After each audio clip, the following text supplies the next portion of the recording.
good luck with all of your wedding planning. I'll turn the camera off like Todd. Yeah, do it like Todd did. Yeah. It's not touchscreen. Well, that's what Todd taught you.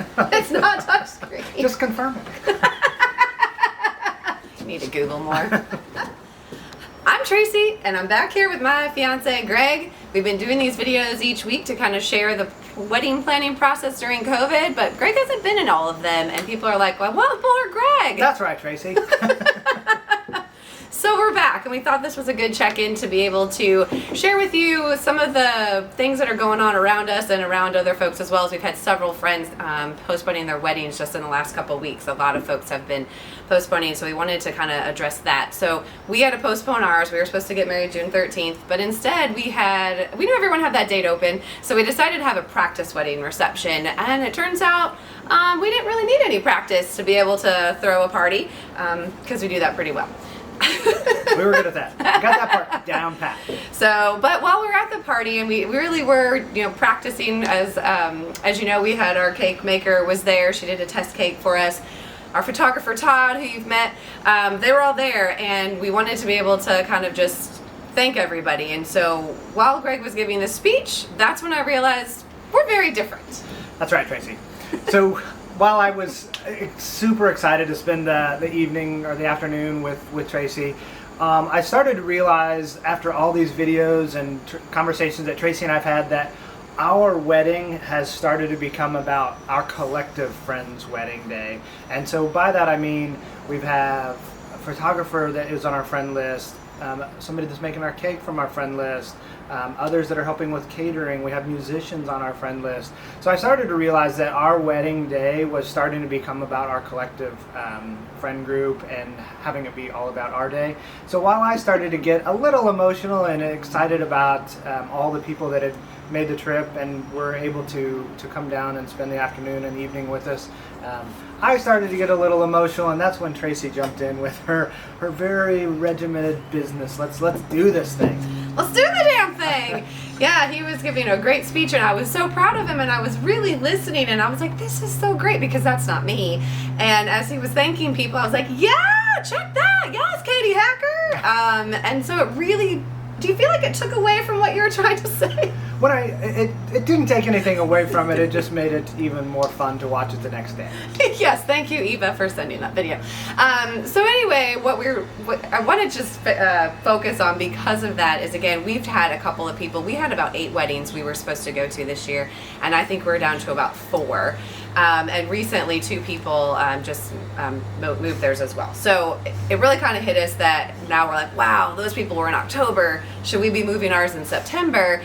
And I was like, no, because this is what we're going to do, and this is what we're going to do, and this is what we're going to do. And you were like, I need to talk this out. So that's what we did. I do need to talk it out. And it's also interesting, we've met some other friends that doesn't matter what happens, I'm getting married before December 31st. And so they're also thinking about different ways to get married and then maybe plan a party or maybe another practice party after the fact. So a lot of people that we've met are just thinking about how to continue to moving forward in different ways. Yep, and I also, my parents so graciously were hosting a hometown reception for us after we were supposed to get married, and that was supposed to be later this month, and actually that was another thing that got postponed.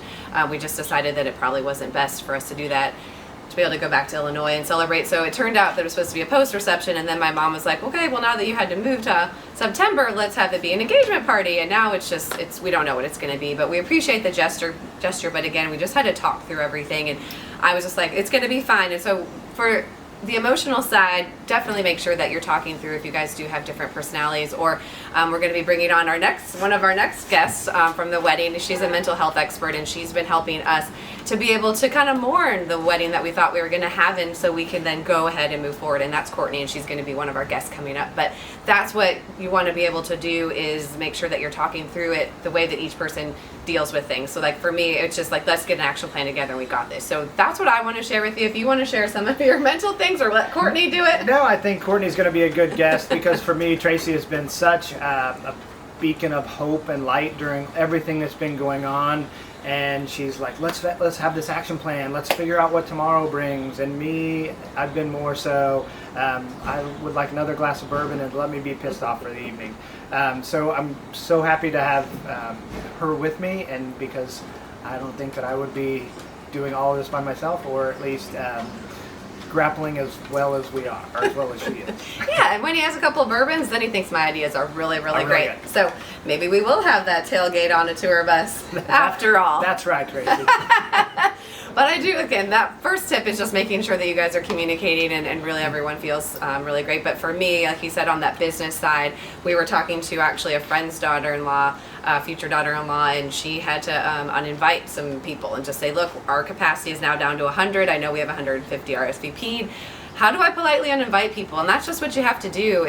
And so that's what we're not uninviting people, but we're like, okay, we still have a lot of people who are trying to decide, and we get that because it's still 2.5 months away, and you should be able to have that time to decide. But we kind of need to know. So we're like, should we do it on a first come first basis? Show us your plane ticket, you're in. Or what are we going to do? But really just going through and reaching out and saying, what's the probability you're going to be there, and really getting a better picture. Because right now we're trying to make decisions based on things that we don't have all the info for. So that's my advice to you, is just making sure that you have enough information to make the decision. He mentioned last night, well, let's make sure that our host, our glorious, dear host, who's opening her home to us on Martha's Vineyard, that she's okay with it, and what provisions does she want to be able to have, because this is her home, this is where she lives, this is her community. Will we need to wear masks? Martha's Vineyard is moving into phase 3, hopefully. They said 100 people, but does she feel more comfortable with 75? So again, getting all the information and trying to figure out what your decisions are based on having as much info as you can. A lot of the times the stress comes from trying to make decisions based on estimates and guesses. So again, even just trying to figure out how many people can we have, how many people are coming, and having maybe some awkward conversations to say, are you guys coming? If you aren't probably coming, I'm going to need to put you on the no list, because it's going to make or break whether we can have our wedding on Martha's Vineyard. So that's what we wanted to share today. Is there anything else you wanted to share with the fine folks at home? No, I think that's all good, solid advice, Tracy. Awesome. Like I said, we're here if you need us. Courtney's coming up in the coming weeks on that mental health side. But yeah, we're here if you need anything. Please reach out, and good luck with all of your wedding planning. I just think about how you